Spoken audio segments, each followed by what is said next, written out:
Hello વિદ્યાર્થી મિત્રો, આજે આપણે ધોરણ 8 ગણિતમાં પ્રકરણ 9 માપન એની અંદર આપણે સ્વાધ્યાય 9.1 જોવાના છીએ.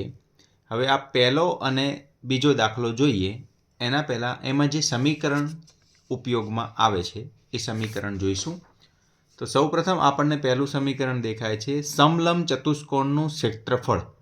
તો સમલંબ ચતુષ્કોણનું ક્ષેત્રફળ કઈ રીતના મળશે? 1/2 h ગુણ્યા a પ્લસ બી. તો h શું છે?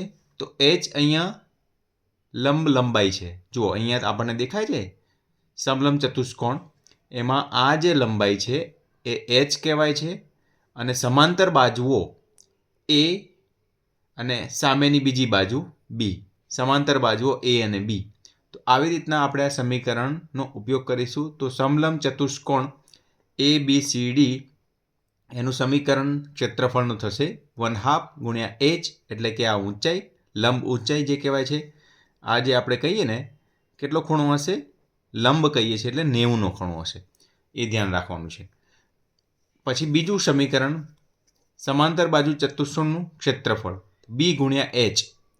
તો એમાં પણ સમાંતર બાજુ ચતુષ્કોણ આ બતાવ્યો છે, એમાં h એટલે આ લંબ અંતર અને b એટલે આ પાયો, એ યાદ રાખવાનું છે.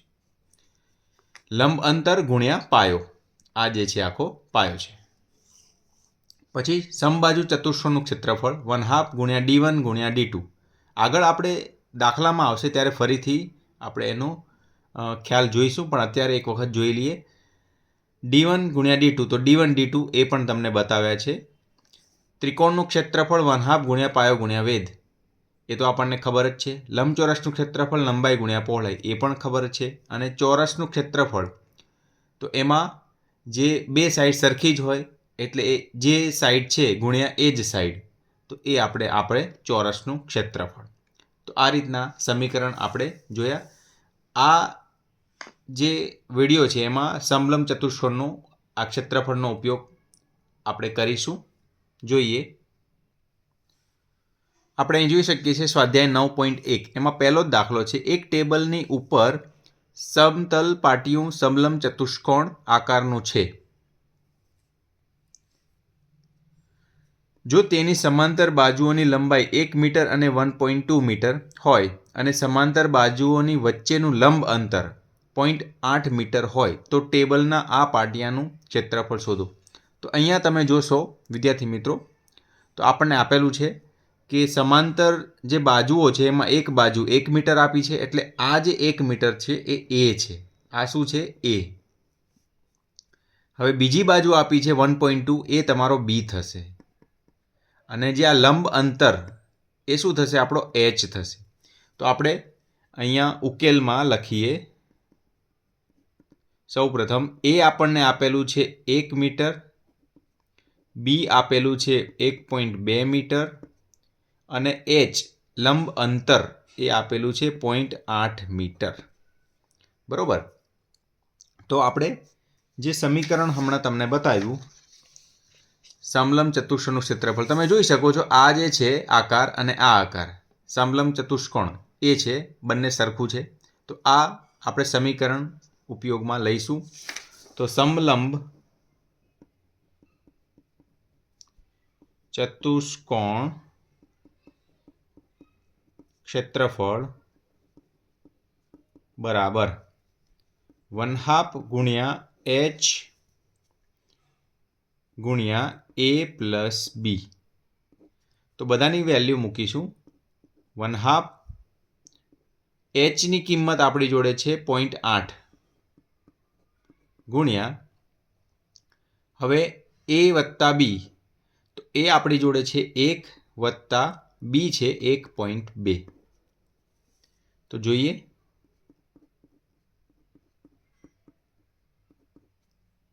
તો 1 વત્તા 1.2 એટલે 2.2 થશે.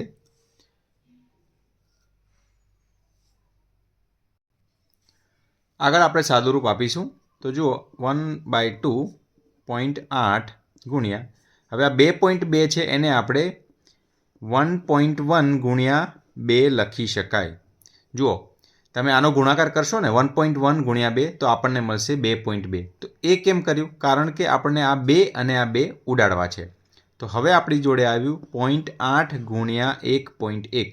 હવે જુઓ, અહીંયા એક પોઈન્ટ છે અને અહીં એક પોઈન્ટ છે. તો પહેલાં આપણે 11 અને આ 8, 11 અઠ્ઠા કેટલા થાય? તો કે 88, બરાબર. અને એક પોઈન્ટ અને એક પોઈન્ટ, તો ટોટલ આ બાજુથી 1 અને 2 પોઈન્ટ કાપવાના, એટલે કે 0.88. આ રીતના જવાબ આવે. અને આ છે ક્ષેત્રફળ, એટલે મીટર સ્ક્વેર. તો જવાબ આવી ગયો કે સમલંબ ચતુષ્કોણ આ જે આપ્યું છે આપણને, એનો થાય છે જવાબ 0.88 મીટર સ્ક્વેર. તો આ પહેલો દાખલો સોલ્વ થઈ ગયો. બીજો જોઈ, એક સમલંબ ચતુષ્કોણનું ક્ષેત્રફળ 34 સેન્ટીમીટર સ્ક્વેર છે અને તેની ઊંચાઈ 4 સેમી છે. આ સમલંબ સમાંતર બાજુઓમાંથી એક બાજુની લંબાઈ 10 સેમી છે, તો તેની બીજી સમાંતર બાજુની લંબાઈ શોધો. તો આ તમે જોશો, જેમ કે આપણે આકૃતિ એક દોરીને તમને થોડું આઈડિયા આપી દઈએ. આ એક સમલંબ ચતુષ્કોણ છે. આ જે એચ છે, આ લંબ અંતર, આ છે આપણો ABCD. આ લંબ અંતર જે છે એચ એ 4 સેમી આપ્યું છે. અને આ સમાંતર બાજુ 2 માંથી એક બાજુ આપી છે 10